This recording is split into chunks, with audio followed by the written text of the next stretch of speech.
कक्षा 5 में पढ़ने वाला सार्थक आज भी बिखरे हुए बाल और मैली यूनिफॉर्म के साथ क्लास में बैठा था।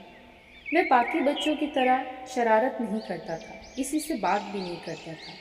क्लास टीचर क्लास में अटेंडेंस लेने के बाद अपना लेसन पढ़ाती हैं और कुछ सवाल करती हैं, और जब उनकी नज़रें सार्थक पर गईं तो उन्होंने देखा कि उसका ध्यान क्लास में नहीं है।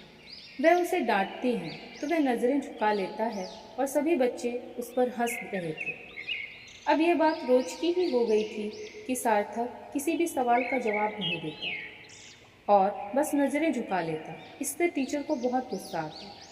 हाफ ईयरली एग्जाम्स हो चुके थे और रिपोर्ट कार्ड में सार्थक के लिए कुछ भी पॉजिटिव नहीं लिखा था।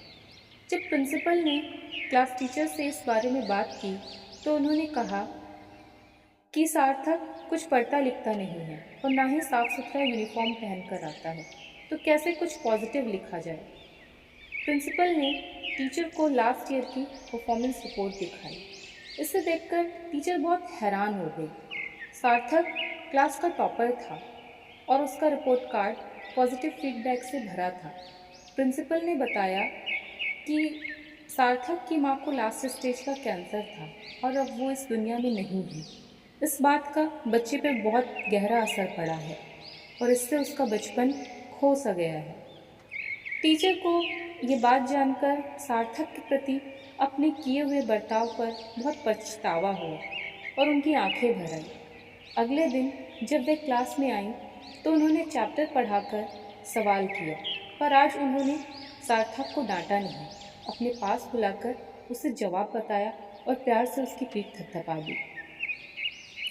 अब सभी बच्चों से उसके लिए तालियां भी बजवाई। धीरे धीरे सार्थक बदलने लगा और वो बच्चों से हंसने बोलने भी लगा, टीचर के सवालों का जवाब भी देने लगा।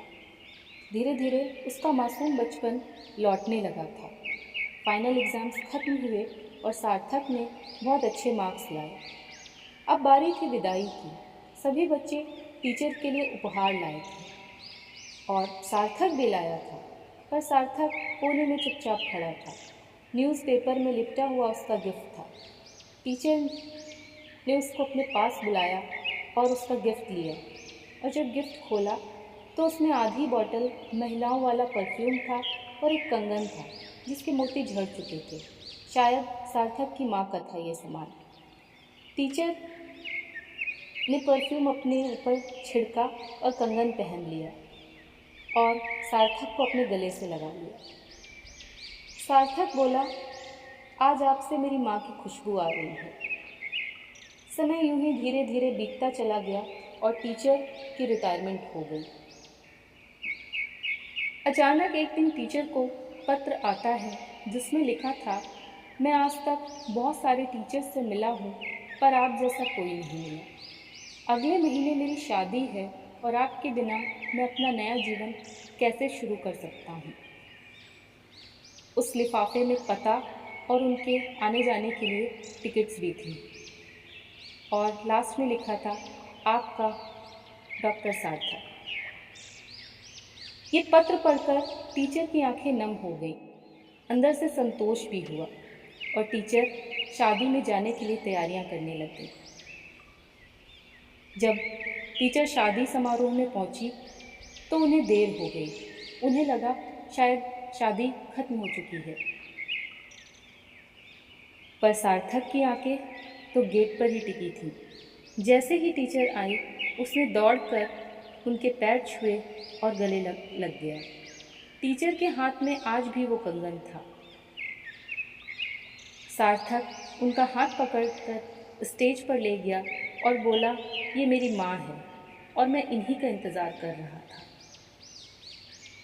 ये खूबसूरत कहानी टीचर और स्टूडेंट के रिश्ते से ज़्यादा हमें इस बात पर गौर करने पर मजबूर करती है कि हमारे आसपास ना जाने कितने ही सार्थक जैसे बच्चे हैं जिनका बचपन मुरझा रहा है। बस हमें ज़रूरत है उन्हें प्यार से समझने की और सहारा देने की, जिससे समाज में हमें बहुत सारे डॉक्टर सार्थक मिल जाएं।